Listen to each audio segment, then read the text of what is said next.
کیا آپ جانتے ہیں قرون وسطیٰ میں فرانس کے ایک شہر میں عورتیں صبح سویرے اپنے شوہروں کو ناشتے میں ہلکا سا زہر ڈالتی تھیں اور پھر جب وہ رات گئے گھر واپس آتے تو انہیں اس کا اینٹیڈوٹ دے دیا جاتا،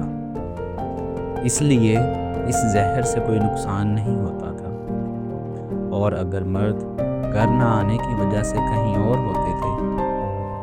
اور اس وجہ سے انہیں اینٹیڈوٹ ملنے میں تاخیر ہوتی تو مردوں کو سر درد، متلی،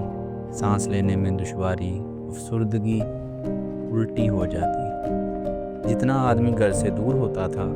وہ زیادہ بیمار ہوتا تھا، اور پھر جب وہ گھر واپس آتا تو اس کی لا علمی میں اس کی بیوی اسے اینٹیڈوٹ دے دیتی اور وہ چند منٹوں میں بہتر ہو جاتا۔ اس خوفناک چال سے مردوں کو دھوکہ دیا گیا،